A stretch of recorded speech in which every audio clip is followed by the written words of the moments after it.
আসসালামু আলাইকুম। আজকের এই ভিডিওতে এপিজে আব্দুল কালামের একটি উক্তি নিয়ে কথা বলব।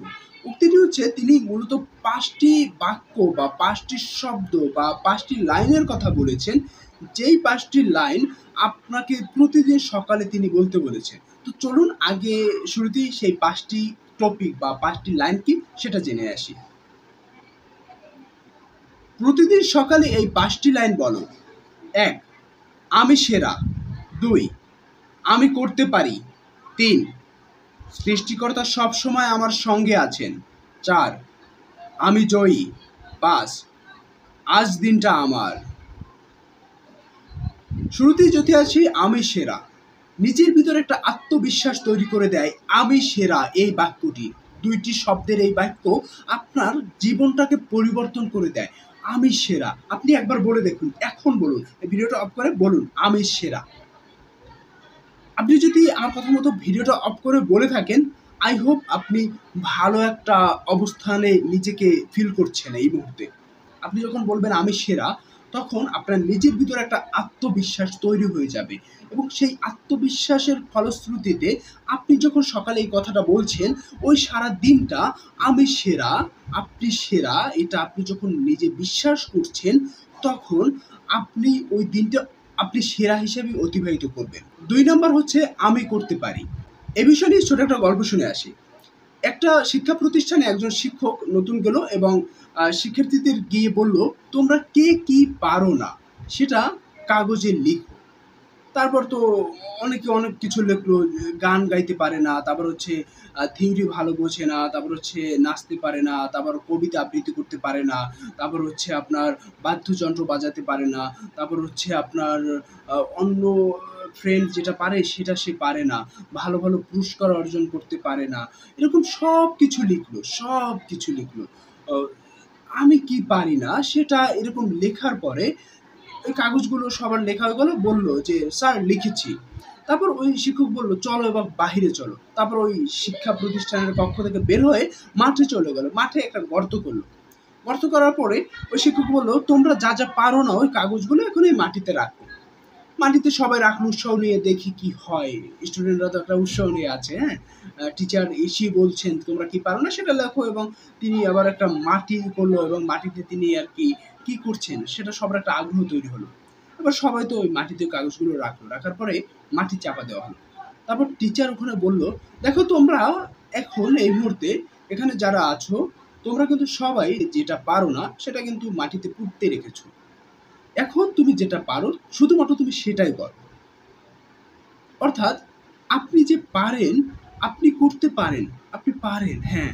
আপনি গান পারেন না, আপনি লিখেছেন, ওটা কিন্তু মাটিতে পুঁতে রেখেছেন। এখন আপনি গান পারেন, কারণ আপনি যেটা পারেন না সেটা কিন্তু মাটি চাপা দিয়েছেন। এখন আপনি যে ব্যক্তি আছেন একটু ট্রাই করুন গান গাইতে। গান গাইতে পারেন না, একটু লিখতে চেষ্টা করুন।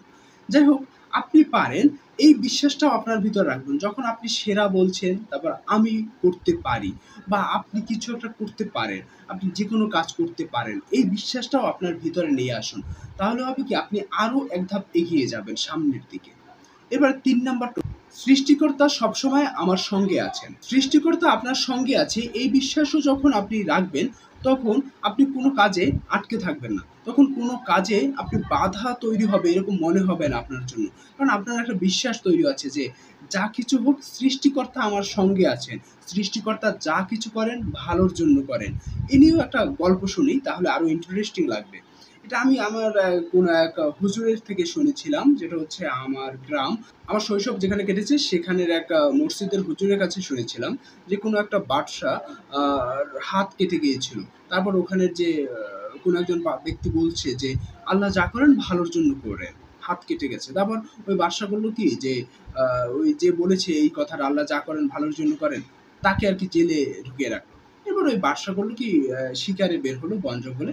তারপর ওখানে যারা ওই দস্যু থাকে, তারা বা দস্যু বা আদিবাসী বলতে পারেন, তারা হচ্ছে কাউকে একজন ধরে আর কি, তাকে বলতে পারেন হচ্ছে তাকে করবে উৎসর্গ করা দেওয়ার জন্য তাদের দেবতাদের উদ্দেশ্যে এরকম একজন মানুষ ধরলো, ওই বাদশাকে ধরলো।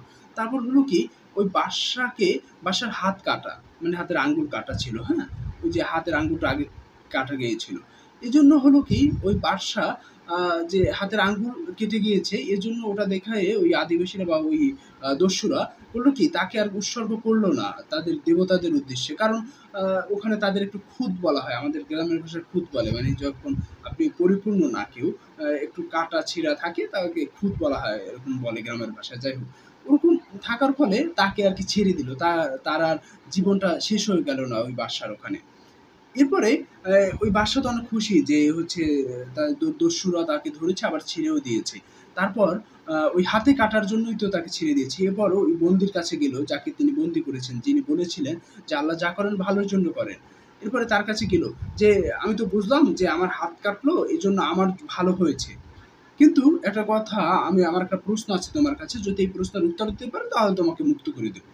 প্রশ্নটা হলো যে এরকম যে আমার তো ভালোর জন্য হয়েছে, যে হাত কেটেছে ভালোর জন্য হয়েছে। তাহলে তোমাকে যে আমি বন্দী করেছি, তোমার জন্য এটা কিসের জন্য ভালো হলো তোমার? এটা একটু বলো। তারপর ওই বন্দী বলল, "বাদশাহ, আপনি যদি বলেন", একটু হাস্যোজ্জ্বলভাবে বলল, "হ্যাঁ, বাদশাহ আপনি ঠিকই ধরেছেন। আপনি আমাকে বন্দী করেছেন, এটা আমার জন্য ভালো হয়েছে। আল্লাহ আমার জন্য ভালো কিছুই করেছেন। কারণ এই সময়টায় যদি আমি বন্দী না থাকতাম, তাহলে এই সময় আমার থাকার কথা ছিল আপনার সঙ্গে, তাই না?" হ্যাঁ, তার বাদশা বলল, "হ্যাঁ, সেটাই তো।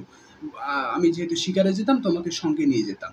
তাহলে সবাই আপনাকে ছেড়ে ওই মুহূর্তে যখন দস্যুরা আপনাকে আক্রমণ করলো, সবাই পালিয়ে গেল, আপনাকে ধরল দস্যুরা। আমি কিন্তু আপনাকে ছেড়ে যেতে পারতাম না। আমার দায়িত্ব ছিল আপনার সঙ্গে থাকা। সেক্ষেত্রে আমি কিন্তু আপনার সঙ্গেই থাকতাম।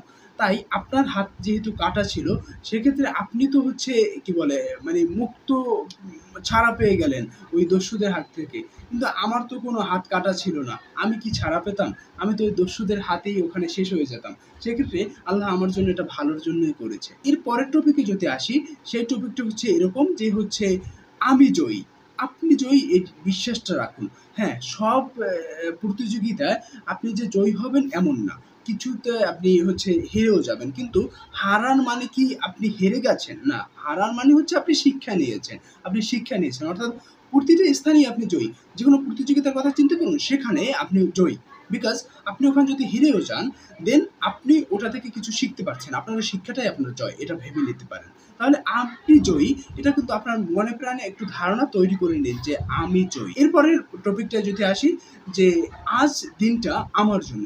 দেখুন, আজকের এই দিনটা আপনার। আপনি সকালে যদি একটু চিন্তা করুন, আপনার দিনটা আপনার ফেভারে কাজ করবে এই দিনটা। এরকম মন মানসিকতা নিয়ে একটু বের হন। দেখবেন ভালো কিছু হবে, এবং সবসময় ইতিবাচক চিন্তা করুন। এই যে পদক্ষেপগুলো, অর্থাৎ এই ৫ টি যে টপিক, এই টপিকটা যদি আপনি প্রতিনিয়ত সকালে একটু ব্যবহার করে দেখতে পারেন, আই হোপ আপনি ভালো একটা অবস্থানে, ভালো একটা দৃঢ় অবস্থানে কিন্তু পৌঁছে যাবেন।